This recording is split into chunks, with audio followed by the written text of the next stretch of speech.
and what is up, gang? Thank you for checking out Sledgehammer TV tonight. SmackDown Live jumped aboard the WrestleMania train by following up the Royal Rumble with a kind of wonky and wild episode of SmackDown Live, and we are here to talk about it right here and right now. My name is Nick Nightmare, and you are watching the Sledgehammer Wrestling Show SmackDown Live review, and I have a few questions. Let's do it.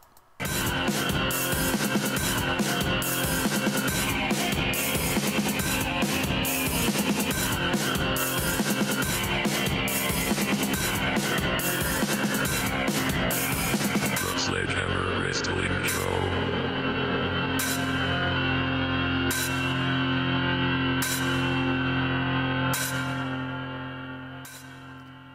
Alright, wrestling fans, thank you so much for joining me. You know, I didn't love this show, but I also didn't really hate this show so much. It just kind of brought up a bunch of questions, some which are very concerning to me, others which are just blatantly like, why is this happening type stuff, and it makes me a little bit confused and a little bit concerned about the road to WrestleMania that SmackDown Live is starting to lay their path towards, and we will start it with the biggest and most obvious thing that most of you guys know what I'm about to tell you. And I will start with the first question being, I don't understand why the WWE feels it necessary to have Charlotte Flair and Becky Lynch kind of linked at the hip. They are somewhat just eternally going to be linked together from now until the end of time, so to speak. Now, don't get me wrong. I understand that the plan in place may have been for Charlotte Flair to be the one to face Ronda Rousey at WrestleMania 35. That might have been what they wanted. But then on this road, they hit a speed bump called Becky Lynch, and she had them make changes to whatever it is they had planned for WrestleMania, much like we seen happen with Daniel Bryan in WrestleMania 30 with the Yes Movement, which is now dead and buried, and that's a whole nother awesome topic that we're about to get into. But last night, if you could take one thing away from that disgusting episode of Monday Night Raw, which Becky Lynch single-handedly pretty much saved, is that Charlotte Flair is not needed. Charlotte Flair is definitely not a necessary component to sell tickets, to sell the match, to get people interested. It's already got people interested. It's already the hottest thing, the hottest part of WrestleMania. The one thing everybody's looking forward to the most as of right now is Becky Lynch versus Ronda Rousey. And for them to insist on putting Charlotte Flair in this match could be detrimental to the whole thing. This is Becky's WrestleMania moment. She busted her ass. She said it tonight. She wasn't handed anything. She earned the respect of the crowd. She earned the love and the admiration of the crowd. And despite the WWE's best efforts to change the narrative, the fans stick with her still to this day. She is the hottest property in the company right now. She deserves a singles match with the baddest woman on the planet. That's the story being told. Charlotte Flair being thrust into this thing just really doesn't make any sense. Not that I would be against seeing that as a triple threat match. I'm sure it would be great. But this is Becky's moment. And having Charlotte just constantly involved every time Becky Lynch turns around, it's just blatantly obvious that the WWE just has a Charlotte fetish and they need to have her in the prime spotlight and with the title picture no matter what, even when it doesn't make sense. Now, I know Charlotte does kind of have a point when she says, you know, Becky, you weren't even in the Royal Rumble and you found your way into this matchup. And you learned from the Queen, you know, that's something that Charlotte says she would have done. And she ended up winning the match. And had Becky not won the match, Charlotte seems to feel that the Royal Rumble would have been hers for the taking. And that just might be an unmitigated fact. But this is the Royal Rumble. Anything can happen at the Royal Rumble. We've seen situations like this arise time and time again.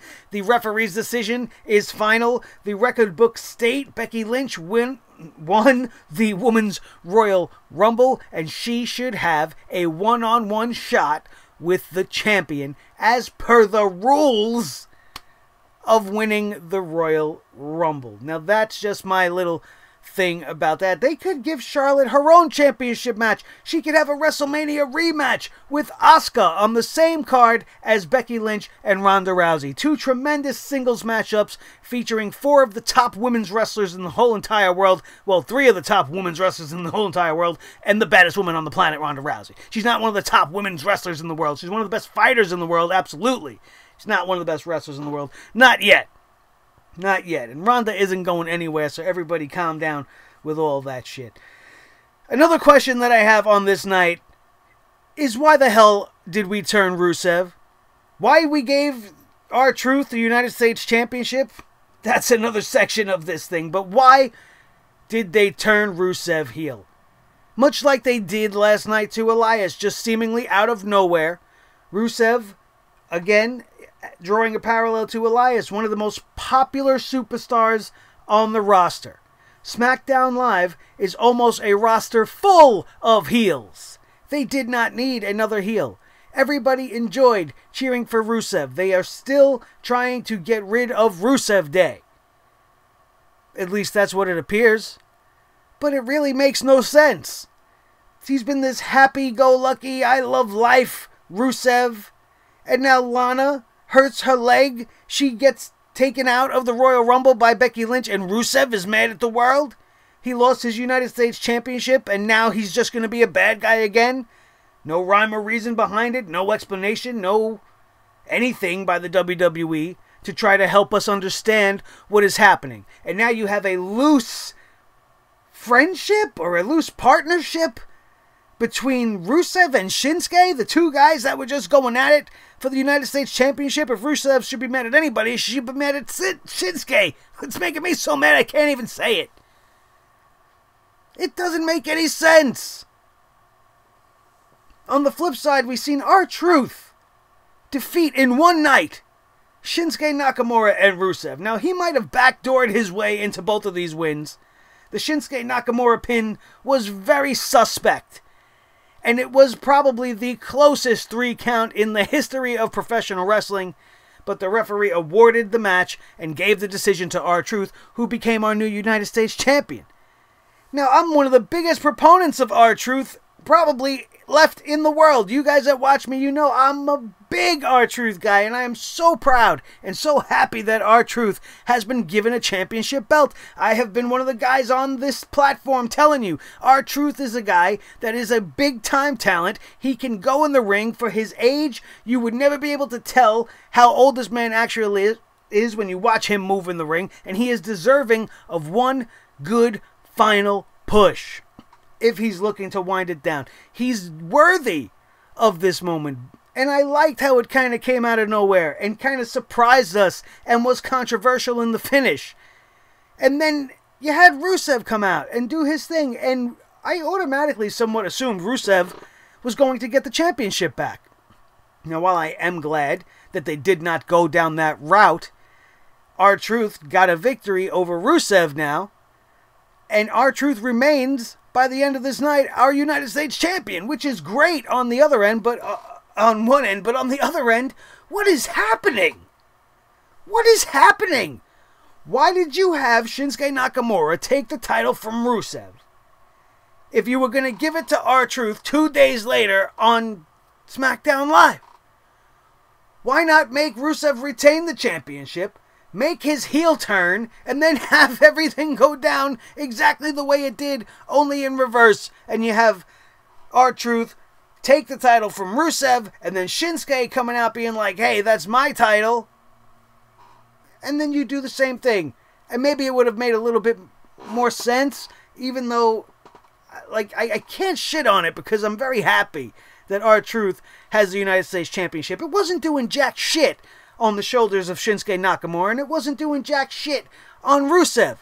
All it did was end up on the pre-show, and I don't expect it to be given any more attention or be taken any more seriously or be put on the main show just because it's around the waist of R-Truth, but at least it's something different, and it's somebody that you can kind of get behind as a United States champion.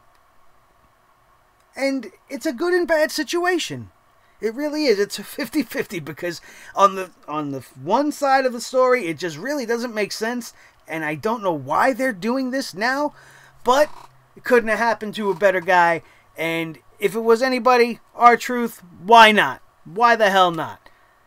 Where they're going to go with it, I don't know. R-Truth ended up getting the shit kicked out of him thanks to what he did. And now we have this pairing of Shinsuke Nakamura and Rusev. What?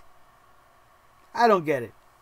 Another thing I don't get, another question we could ask on this night, is why do Mandy Rose and Sonya Deville not have to qualify by winning a matchup and can just declare themselves in the Elimination Chamber for the Women's Tag Team Championships? Do the same rules not apply on SmackDown that do on Monday Night Raw? And I never give Raw credit for anything, but at least they put 4 girls in the ring and made them qualify in a wrestling match. They didn't just have Nia and Tamina come out and be like, yeah, we're big, we're bad, we're Samoan, we suck, but we're going to be in the Elimination Chamber. No. They went out there and they earned their spot. Mandy and Sonya came out there and were like, no, we're going to be in it. Yeah, we're going to be in it. Oh, and by the way, that's not even really what's important. We want to talk about how Mandy was bullied by Naomi 5 years ago on Tough Enough. And we got the footage to show you guys. Is this Days of Our Lives? What is happening? How do we go from talking about the Women's Tag Team Championships back to this daytime drama bullshit? I thought this was going to be over and done with, but apparently, according to Mandy Rose, this will never be over. Because Naomi made Tamina splash her while she was training in the Tough Enough competition. That's enough to get you going to this level? Oh, I had mental problems after that. And I was insecure, and I had problems, and my boyfriend left me. So you're trying to make her husband leave her? 5 years later, you're not over a little belly splash from a gigantic Samoan woman? Well, you know, maybe I wouldn't be over it. Come to think about it, if you forced a woman like Tamina to splash me, you know, maybe I'd be a little pissed off too. I don't know if I'd hold that grudge for 5 years, though. My God. But it made no sense to me that they could just come out and be like, yeah, we're in this match, and we're going for the tag team championships, and that's the end of it. Are there no other women on SmackDown Live that want to step up and be like, no, we want to go. You have to get through us to get there. The Iconics busy tonight? They had nothing to do with it, but they hurt from straining their vocal cords in the Royal Rumble or something? Nobody else back there? No, but you're going to put Nikki Cross with fucking Alicia Fox on Monday Night Raw. You got nobody you could put with Nikki Cross over here on SmackDown Live. Don't even get me started again on Monday Night Raw. The final question I wanted to ask you guys that we need to ask the WWE is, why is the Miz's dad on fucking television? It's one thing to have The Miz and Shane McMahon as our tag team champions, which is nauseating enough as it is, but that whole segment with The Miz's dad just made me want to punch The Miz's dad in the face, because, not because of, you know, any personal disdain or anything, but because the WWE wants me to believe that this man is not proud of his son. A man that has been the world champion. A man that has beaten John Cena on the grandest stage of them all at WrestleMania. A man that has been a multiple-time Intercontinental Champion. A man that has been a multiple-time Tag Team Champion. A man that has his own reality show, has been the star of multiple movies, probably has more money in his bank account than any one of us will see in a lifetime. And this man is not proud of his fucking son, and I gotta sit here and watch this bullshit, and watch them hugging, and doing all this crap in the ring, and Shane McMahon running around like a monkey, like he just made the biggest father-son reuniting since Maury Povich or Jerry Springer. Are you kidding me? This is what the tag team division has come to. This was 15, almost 20 minutes of TV time given to a ridiculous segment for them to introduce and announce the fact that we were going to have a fatal four-way or a four corners tag match. You want to call it whatever the fuck you want to call it. It's a fatal four-way between four teams to see who was going to challenge The Miz and Shane McMahon for the championships at the Elimination Chamber pay-per-view. Did we need the Father Knows Best segment? Oh my God. If I was blessed with a son or daughter that had done half as much as The Miz, 1/4 of what The Miz has accomplished before he won these ridiculous tag team titles with Shane McMahon, I would be the most proud person in the world.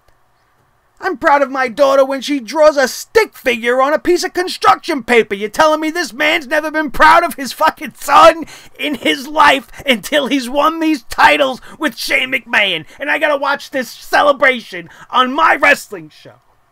And this is alright with you people. I see people that I love and respect on social media. Oh, this segment was great. Are you drinking tonight? Because please let me know what you were drinking, because I need to get in that headspace with you guys. How could you enjoy that? I don't know, maybe it's coming from the place where, I didn't have a great relationship with my old man. Maybe everybody in the world that loves their dad dearly and can't live without him and has this great relationship with their old man. Maybe you all felt warm and fuzzy and you're like, oh, look how great, a great father and son thing. Fuck that. Who cares? Who the hell cares?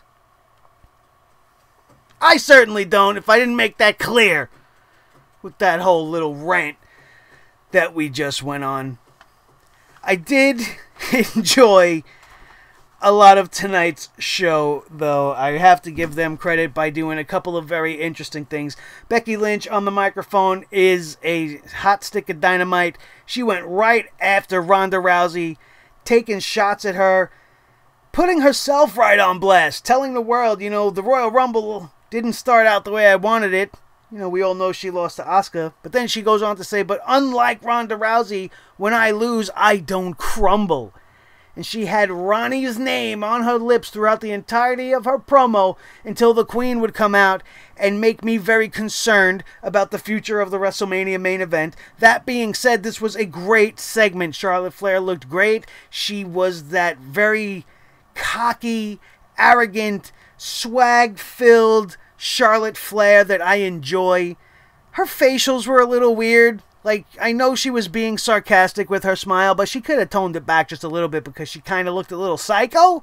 But maybe that's what she was going for. It didn't bother me so much. I enjoyed the brawl, and I thought it made sense. I liked what was being said between the two girls. I just don't like the direction in which they are most likely headed. As I stated before, Charlotte Flair could have her own WrestleMania match with Asuka and stay out of Becky Lynch's moment. And I think one of the best things to do for that would be just to...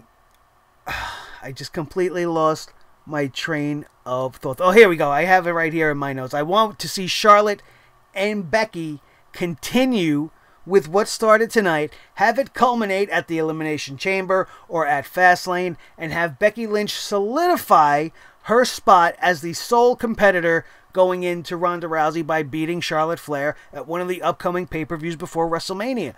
You have plenty of time to do something like this, and that's the way you can do it. And then you could have Charlotte subsequently earn her way on a SmackDown Live or whatever into the matchup with Asuka when that all comes to an end. And I think that would be fair. I think that would be the best course of action pertaining to the Women's Championship situations going into WrestleMania. Who else are you going to put against Asuka that's going to sell tickets? Kairi Sane's not up on the main roster. That's not going to do anything right now. She's doing her own thing down in NXT still. I doubt we will see anything like that. Or an Io Shirai or one of the big-time names that would be worldwide to go up against Asuka. There would be something bigger than the United States. I think a lot of the fans in the States wouldn't give two shits, but everywhere else in the world, if you're talking about Asuka versus Io Shirai, Asuka versus Kairi Sane, those are big-time matches anywhere in the world, probably except for the United States. Although New York City is a pretty smart crowd, and I think they'd be all over it at WrestleMania 35. Who else would you put in there? Charlotte Flair makes the most sense. And I think that's the way they should definitely go about it. Sorry for my little brain fizzled out over there for a second. I lost my train of thoughts and my spot in my notes. R-Truth, we talked about him getting his United States title shot thanks to Nia Jax's actions at the Royal Rumble. He gave credit to the McMahons for this, and I'd have to give McMahons credit for that as well. I don't understand how gifting him with a championship matchup is an equal, reciprocation for what he lost. He lost the chance to win the WWE Championship match at WrestleMania, or to be in the championship match at WrestleMania. The United States Championship, I guess, is a consolation prize, as Corey Graves put it. I didn't have too much of a problem with it. We saw the Truth take on Shinsuke Nakamura, but most of the time we were stuck in the commercial break, picture in picture, and then as soon as we come back, we had the Shenanigans pin and the controversial finish of the match, which would see R-Truth awarded the United States Championship, much to my delight and my surprise, even though my brain can't figure out what the fuck is going on. And then you had Rusev come out. The United States Championship, he says, deserved better than Shinsuke Nakamura, and that's why he took it from Shinsuke Nakamura. So why would he think that he doesn't feel the United States Championship deserves more than an R-Truth? And now he came out to take it from R-Truth. R-Truth gets him in a sunset flip roll-up, gets the advantage in the leverage, and gets the 3 count on Rusev. And then we have all hell break loose as Shinsuke Nakamura would come back down, and then they would just absolutely destroy R-Truth for doing what he did to both of them on this night. Interesting, yes, but doesn't make sense to me at all. And the fact that Rusev is now back on the other side of the fence, they're flip-flopping heel turns right now, almost as much as they're hot potatoing championship titles like the U.S. title. And that kind of stuff doesn't really fly with me. I like to have some sort of stability, and I think Rusev was just finally coming into his own in this new character, and now you're having him shift gears and change directions again, and it's not fair. And if it has anything to do with the AEW effect, as many people are dubbing it, then that's absolutely petty and ridiculous for the WWE to be punishing these guys due to the fact that their contracts might be coming up soon and might have expressed interest in not re-signing.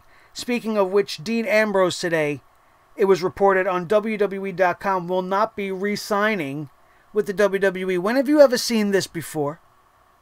When have you ever seen this before? Never. I'm not going to believe a word, especially when it's printed out for the world to see on WWE.com before it's picked up by anybody else in the world. And then you have the WWE saying, oh, well, we hope that Dean comes back to the WWE in the future. Never once has a termination notice been ended that way. We all know very well it's always been, we wish Dean very well in his future endeavors. Never once, no matter who it has been, the highest of the high or the biggest of the biggest stars who have left the company, they have never publicly been openly welcomed back before they have even left. This is either a historic and new way the WWE is going about their business, or it's absolute bullshit. And I'll let you guys know when I know the real deal as far as it pertains to Dean Ambrose. I just thought I would throw that out there for you guys.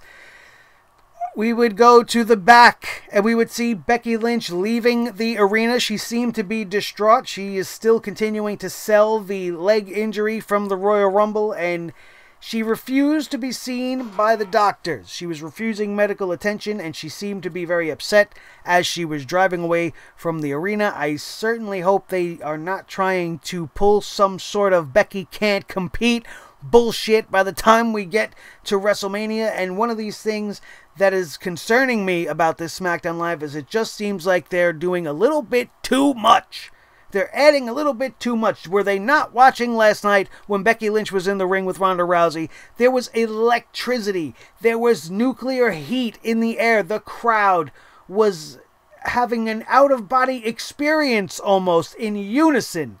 That's how great that moment was, and it was courtesy of SmackDown Live. You can't give too much credit to Monday Night Raw for it.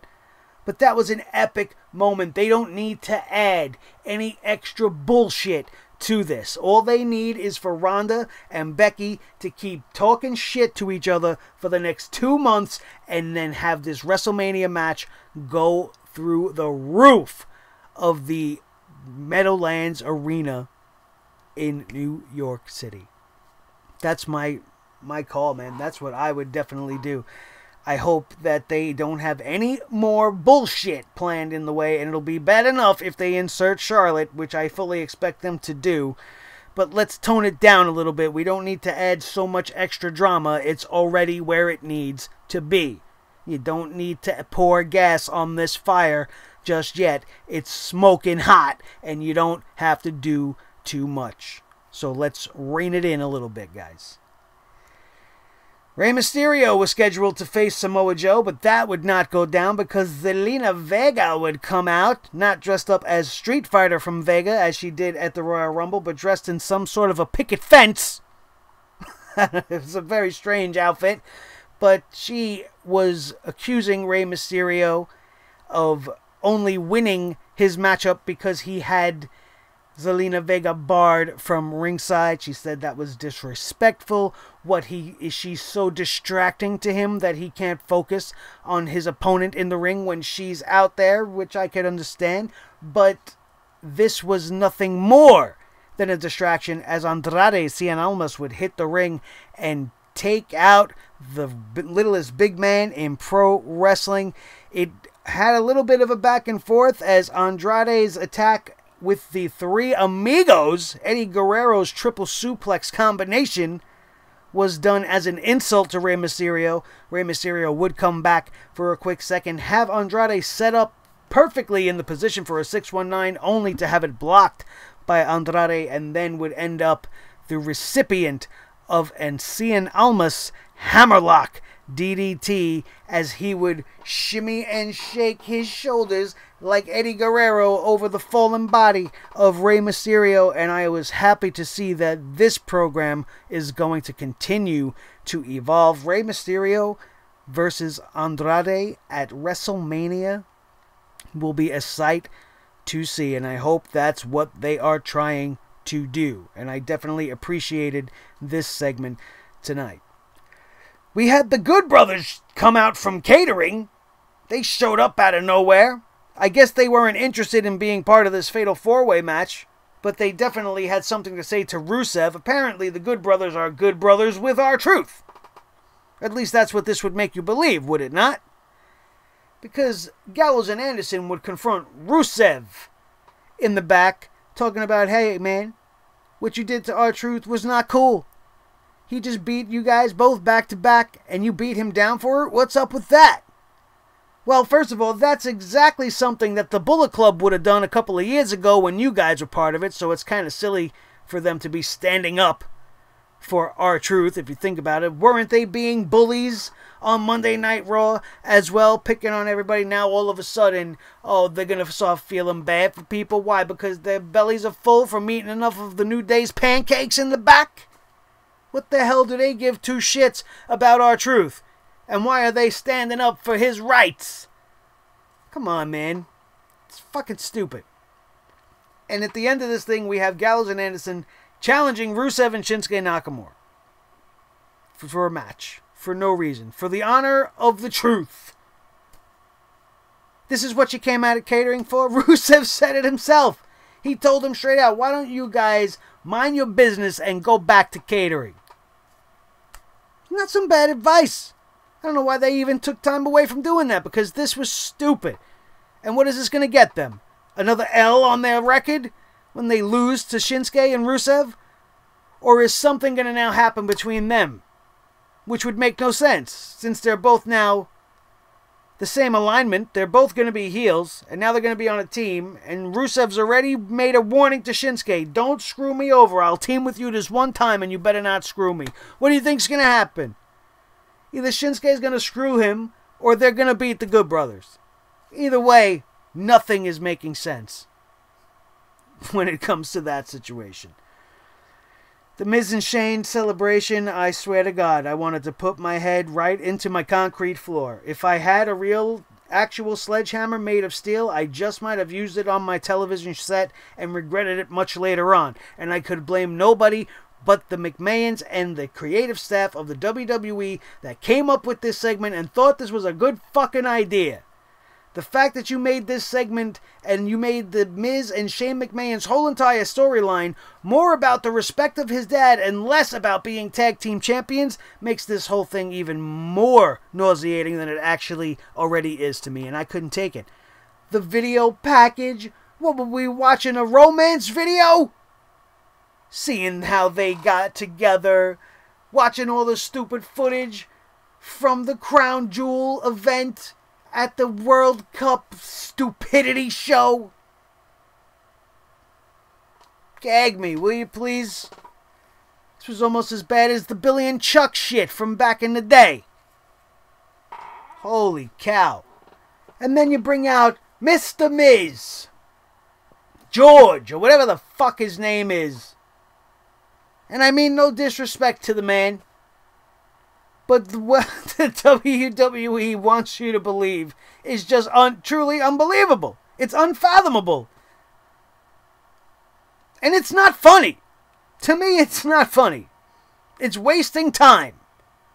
Where's my wrestling? You could have easily done that in the back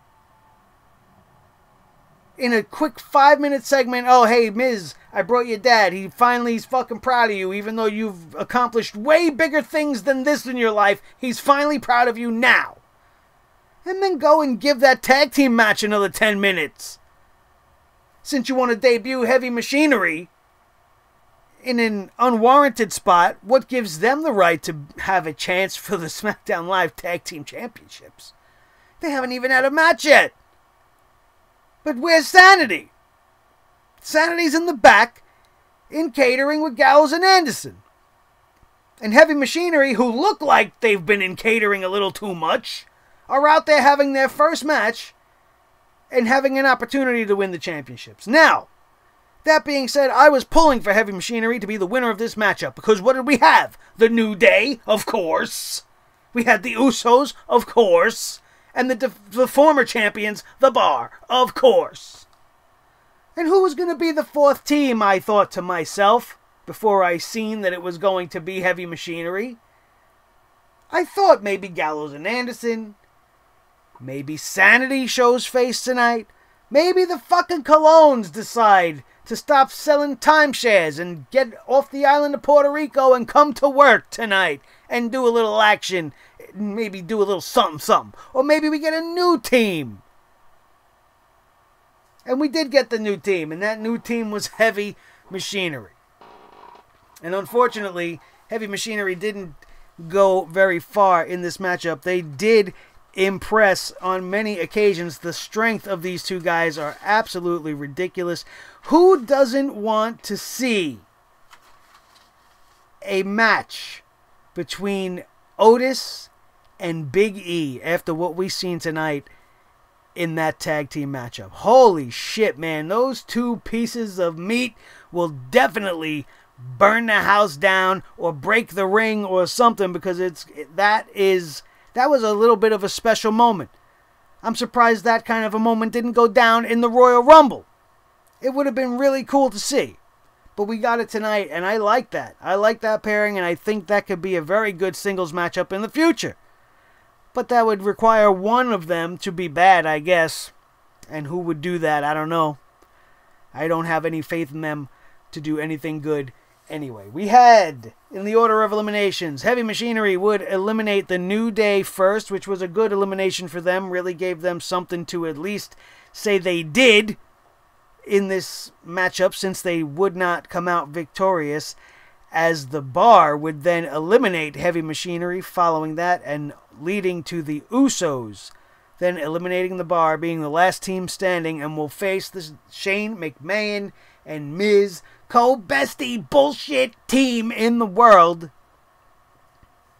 at the Elimination Chamber. And then tonight we would end this show with the new Daniel Bryan throwing away the WWE Championship, doing a very good impression of Alundra Blaze when she was in WCW. He brought a gigantic garbage can into the ring, and no, I'm not talking about Rowan. Rowan was already in the ring when they got themselves a nice big garbage can, and he threw away the WWE Championship and debuted the new WWE Championship made from all natural hemp, which is good for me. I say light it up and let's all enjoy the WWE Championship. You know what I'm saying? Yeah, you know what I mean. And also made from naturally fallen oak trees. Now, for those of you that missed that, what that means is they found trees that fell down by themselves. I was unaware that a tree can fall naturally. Trees, like people, I guess when they get old and into their 90s or 100s, I guess their roots just give out.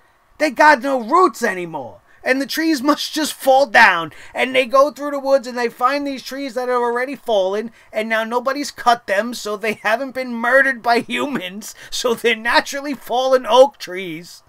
And they still don't see anything wrong with carving it. It's not okay to take the skin of a dead cow and make a belt. But it's okay to take the bark of a dead tree, which is also a living thing, and make a belt out of that. Somebody define the logic in that. Are trees not living things? Did we not all take fucking biology in elementary school? This is basic stuff, man. Any kid can tell you that plants are living things. They don't have emotions. They don't have eyeballs. They don't have feelings. How the fuck do you know? Did you ever talk to a plant? How do you know what they're feeling? Daniel Bryan knows what cows are feeling. He's naming cows. The WWE Championship's name is Daisy now. And Daisy's in the trash. Daisy is in the trash. I loved this segment. I thought it was fucking beautiful. It was fantastic. He did somewhat explain Rowan as his intellectual equal. That he reads books by all these fucking guys with weird names that, I mean, I'm a pretty knowledgeable guy. I went to college. I read some, pretty intense stuff. I've read Socrates and Plato and some of the greats. Some of the classic stuff. All of the prerequisite curriculum of a standard college education. But these names I've never heard of. Chartreuse? I thought that was a color. Or isn't it a fabric? I don't know. Is that even what he said? Who the fuck knows? Holy cow, man. But it was great. It was great. And then you had AJ Styles come out after he debuted the new Egg Carton Championship. And then Randy Orton would come out. And then we went to the commercial. And then we came back from commercial. All of a sudden, Jeff Hardy's in the ring. Mustafa Ali's in like mid-sentence. And then Samoa Joe comes out and just eviscerates everybody. It's like he took the microphone and said, hey, you, and you, go fuck yourself. Boom! And dropped the mic on everybody. Samoa Joe was flawless. He continues to be one of the best men on the mic in the history of the WWE. At one point telling Jeff Hardy, why don't you pretend like this is an AA meeting and keep your mouth shut when I'm talking to the group. He told Mustafa Ali, you're a boy in a world of men. And Randy Orton, I will defang the Viper. And don't worry, I won't do it out of nowhere. I'll do it right in your face. He was all over the place. He then called out AJ Styles with Wendy. How's our girl, Wendy? Fucking great. Samoa Joe is fantastic.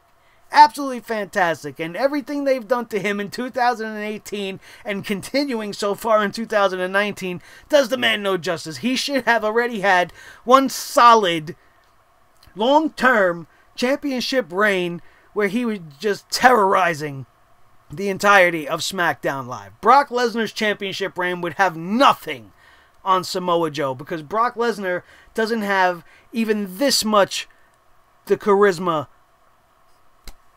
and it's just absolutely great.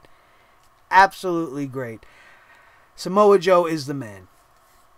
And all of this would end up to everybody starting to get hot under the collar, and Daniel Bryan, as everybody's rumbling in the ring, starts screaming like a lunatic, "None of you will ever have a chance to take this from me because I'm going to be the champion forever." And he still screams consistently, none of you are going to win this." And then finally Triple H's mug would show up on the screen.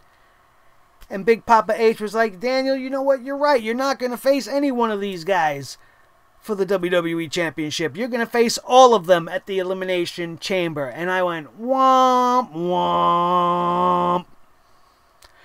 Because I have been of the mindset always. Every year I think this, and I don't know that they do this at all every year, but with the Royal Rumble setting the path for the Raw Universal Championship, they failed in the idea to have the Elimination Chamber have much more meaning to it. And I think that defending the championship is one thing, but earning the spot in the co-main event at WrestleMania to wrestle for the other championship would be much more intriguing than watching the new Daniel Bryan try to survive an Elimination Chamber. You might come down on the other side of that, and that's fine, but in my opinion, I feel like the WWE needs to have their challengers earn their opportunities, and what better way to earn your spot at the WWE Championship match that is not being taken by the winner of the Royal Rumble than to win the Elimination Chamber. What better bragging rights could you have than that?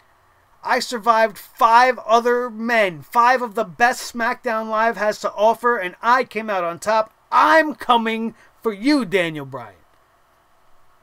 That's the way to do it. And you just have Daniel Bryan on this environmental reign of terror, killing us for our consumptions, talking about ridiculous authors that nobody knows, and gaining himself a following of people, like-minded people, like Rowan. Gotta throw a shout out to the WWE Titantron team for putting the spinning recycle logo as the O in the name Rowan. You gotta throw it out there because that little things like that I appreciate. Because it's lending to the story. They didn't change his entrance music, but I felt like his music with the character he has now didn't need to be changed. It kind of fits.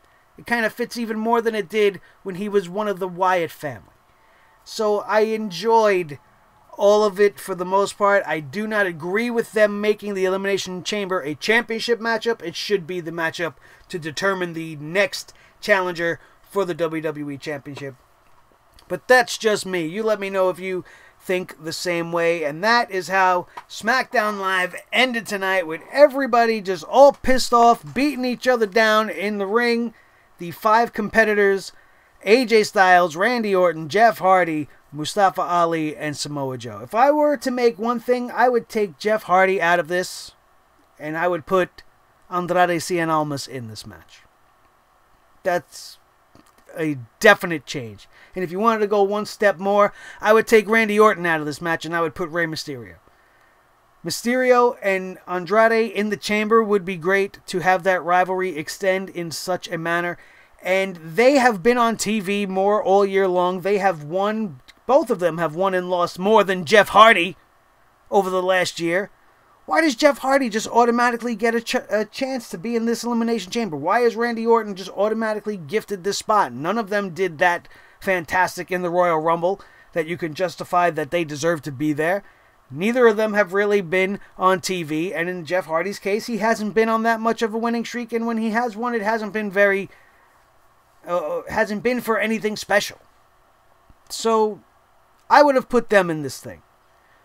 And that would have allowed them to continue the feud as well. Because you wouldn't be building towards the next one-on-one match. The 2 of them will be in the chamber. And then you could extend the life of this feud even further leading into WrestleMania. Obviously, that's not what they did. They took what they thought was the 3 biggest stars in AJ Styles, Randy Orton, and Jeff Hardy. Their hot heel, Samoa Joe. The champion, Daniel Bryan. And the new guy that's getting on everybody's radar. The new hot guy around town in the blue brand, Mustafa Ali. And they are giving us an Elimination Chamber based off of that. So all in all, like I said, this wasn't the worst show in the world. It had its very, very good moments, but there is a lot to be worried about and a lot to be concerned with going down this road to WrestleMania 35. But SmackDown Live definitely has my attention as Monday Night Raw continues week after week to just make me want to fall asleep. And on that note, I fell asleep during the Men's Royal Rumble on Sunday night, and I cannot believe that that is an actual fact that I have to tell you guys.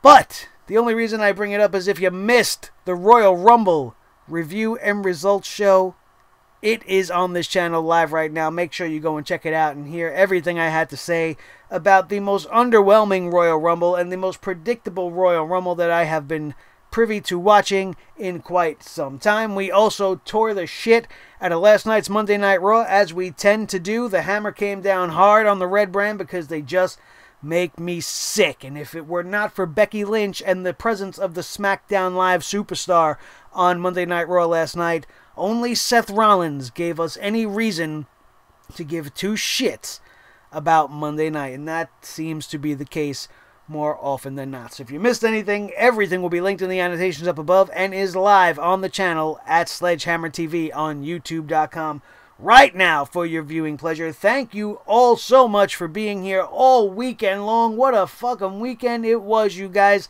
5 days in a row we've been doing this thing, maybe more if you want to count the previews and predictions. I've just been going hard all week, and I have been putting in the work, and I want to say thank you once again to each and every one of you guys, especially those of you who A, have been with me since day one, and B, who have come along this ride just this weekend during the Royal Rumble festivities. We had a nice big influx of subscribers again. We are nicely over the 1,200 mark as we continue our march to 10K as quickly as we possibly can. You guys are to thank for that. This show does not exist if not for you guys. The most important members of my crew is my Sledgehammer family, my brothers and sisters of the Sledgehammer Club. I could not do any of this without you guys. Make sure you leave me your comments in that comment section down below. And if you enjoyed today's show in any way, make sure you smash that thumbs up and then share this video with each and every one of your wrestling buddies all over the wrestling world, especially if you had a decent time watching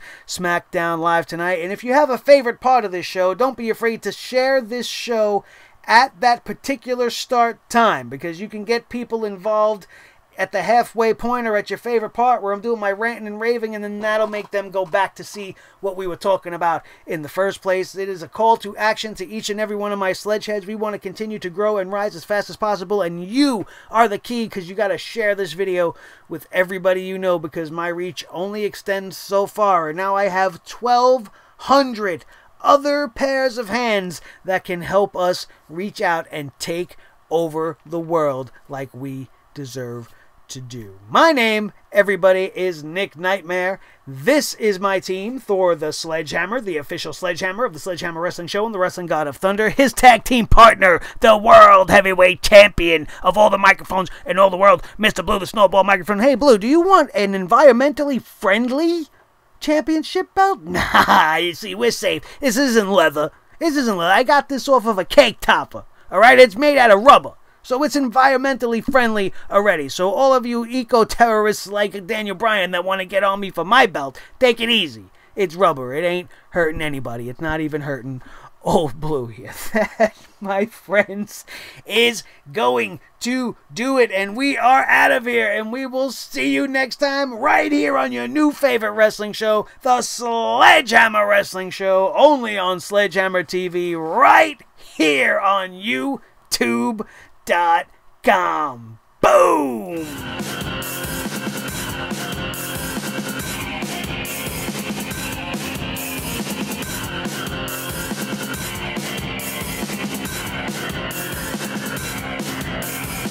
Sledgehammer Wrestling Show.